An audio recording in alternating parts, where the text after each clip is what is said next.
अभी आपको बताएं, पेशावर हाई कोर्ट ने पीटीआई इंट्रा पार्टी इलेक्शन और इंतखाबी निशान केस का फैसला महफूज कर लिया है।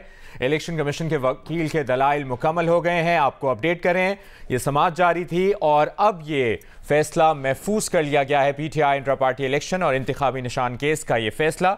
आपको बताएं कि इलेक्शन कमीशन के वकील ने दोबारा दलाइल का आगाज़ किया था और वकील इलेक्शन कमीशन ने कहा था कि कागज़ लहराकर कहा गया कि ये चेयरमैन है और नताइज हैं गैर कानूनी इंट्रा पार्टी इंतखाबात पर कहते हैं कि हमें इंतखाबी निशान दें। ये दलाइल दिए गए थे इलेक्शन कमीशन के वकील की जानिब से। अभी ये ताज़ा तरीन अपडेट है कि पेशावर हाई कोर्ट में पीटीआई इंट्रा पार्टी इलेक्शन और इंतखाबी निशान केस का फैसला महफूज कर लिया गया है। पीटीआई वकील बैरिस्टर अली जफर ने पेशावर हाई कोर्ट में अब से कुछ देर पहले पीटीआई के इंतखाबी निशान के केस में अपने दलाइल मुकम्मल किए और वकील इलेक्शन कमीशन की जानिब से भी दलाइल रखे गए सामने।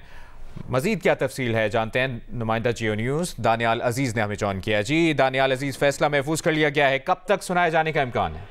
जी बिल्कुल, दलाइल मुकम्मल हो गए। पहले फरीकेन जो थे उनके दलाइल सुने गए, फिर उसके बाद बैरिस्टर जफर पाकिस्तान तहरीक इंसाफ के जो वकील है वो दोबारा रोस्टम पर आ गए और जो फरीकेन की जानिब से अदालत की दायर इख्तियार पर बात की गई थी उस पर उनने जवाब दिए और फिर इलेक्शन कमीशन के वकील ने दोबारा दलाइल पेश किए। अदालत ने फैसला महफूज कर लिया और बैरिस्टर जफर ने अदालत से इस्तदा की कि आज ही फैसला सुनाए तो बेहतर होगा। अदालत ने कहा कि जी हम कोशिश करते हैं और अदालत ने इस पर फैसला महफूज कर लिया। बैरिस्टर जफर ने अदालत को बताया कि जो फरीकेन थे उन्होंने ये पेशावर हाई कोर्ट की दायर इख्तियार पर सवालात उठाए हैं। उन्होंने रेफरेंस दिया अयान अली केस का कि अयान अली को रावलपिंडी में वहां पर उन पर केस और उसको सिंध हाई कोर्ट के अहाते में गिरफ्तार किया, वहां पर उस पर केस चला। फिर सुप्रीम कोर्ट ने ये दायर इख्तियार माना था कि इस पर सिंध हाई कोर्ट में केस जो है चल सकता है और उनने दलाइल पेश किए कि इलेक्शन कमीशन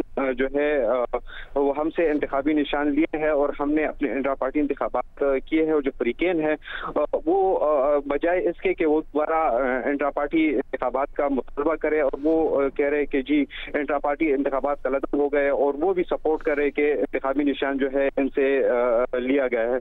इस पर अदालत ने भी जो उनसे सवाल किया कि आप लोग क्या चाहते हैं, क्या जो इनसे आप खुद को समझते हैं कि आप पीटीआई के मेंबर थे और ये जो इंट्रा पार्टी सेटिस्फाइड हो गए और उनसे जो इंतखाबी निशान वापस लिया गया, क्या आप इसको सपोर्ट करते? तो इस पर फरीकेन जो थे उन्होंने कहा कि जी हम ऐसे सियासी जमात को कैसे सपोर्ट कर सकते हैं कि जिनने आईन के मुताबिक इंतखाबात नहीं कराए हो और हमें मौका न दिया गया हो। अदालत ने कहा कि आप क्या चाहते हैं कि इनको इंतखाबी निशान मिले या न मिले, जिस पर फरीकेन ने वाज़ेह जवाब नहीं दिया और एक कहा कि हम चाहते हैं कि कानून की पासदारी हो।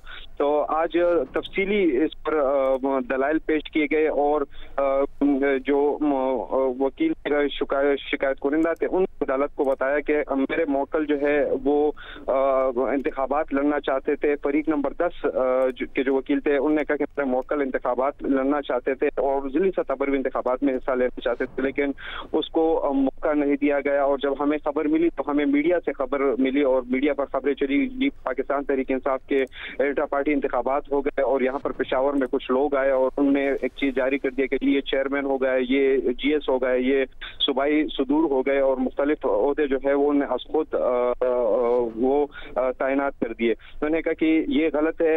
इलेक्शन कमीशन के वकील ने और शिकायत कुनिंदा वकला ने भी ये अदालत के सामने दलील पेश किया कि जो पाकिस्तान तहरीक इंसाफ कहता है कि लेवल प्लेइंग फील्ड जो है वो काम किया जाए, तो हम चाहते हैं कि जो पार्टी के अपने ही लोग हैं जो कॉन्टेस्ट करना चाहते हैं उनको भी लेवल प्लेइंग फील्ड जो है फराहम किया जाए, उनको मौका दिया जाए कि वो इंतखाबात में हिस्सा ले। इस पर कल भी समाअत हुई थी। कल जस्टिस इजाज़ अनवर के रिमार्क्स से जब ये बात सामने आई तो जस्टिस इजाज़ अनवर ने कहा कि इंतखाबात जो है वो तो अब नहीं हो सकते, जिस पर इलेक्शन कमीशन के वकील और पीटीआई के वकील भी एग्री हुए थे कि जी इंतखाबात अब नहीं हो सकते क्योंकि पार्टी इंतखाबात के लिए इनको 20 दिन जो है वो दिए गए थे और इन्होंने जो इंट्रा पार्टी इंतखाबात के वो आइन और कानून के मुताबिक नहीं है, जिसको तस्वर नहीं किया जा सकता। और अब 13 जो है निशान अलाटमेंट का दिन है, तो इसमें इंट्रा पार्टी इंतखाबात जो है वो कैसे हो सकते हैं।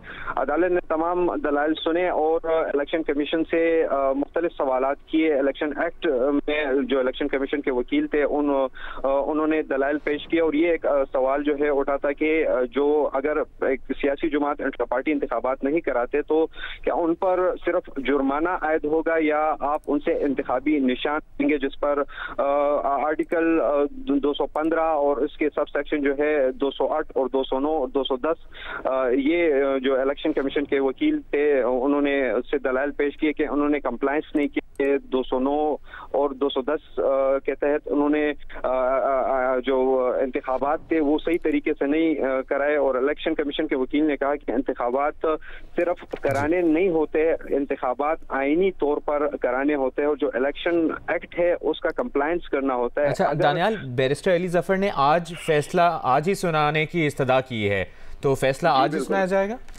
जी बिल्कुल, ये कल भी उन्होंने अदालत से ये इस्तदा की थी कि आज आप फैसला सुनाएं, लेकिन उसमें यह था कि फरीकेन जो है वो नहीं आए थे। कल पेशावर हाई कोर्ट में स्ट्राइक जो है वो भी चल रहा था, तो उस वजह से कुछ वकला हड़ताल पर थे। तो अदालत ने फिर कहा कि ये एक तफसीली मामला है, हमें इसको देखना होता है, पढ़ना होता है। तो चूंकि समाअत लेट तक जो है वो जारी थी, फिर अदालत ने आज 9 बजे तक समाअत मुलतवी की थी। आज दोबारा 9 बजे से अब तक समाअत जारी रही और फिर आज बैरिस्टर जफर अली ने कहा कि ये इस्तदा है कि कोशिश करे आज ही फैसला हो। तो अदालत ने उनको यकीन दहानी कराई कि जी हम कोशिश कर रहे हैं कि आज ही हम इस केस पर फैसला सुनाएं। कब तक इम्कान है?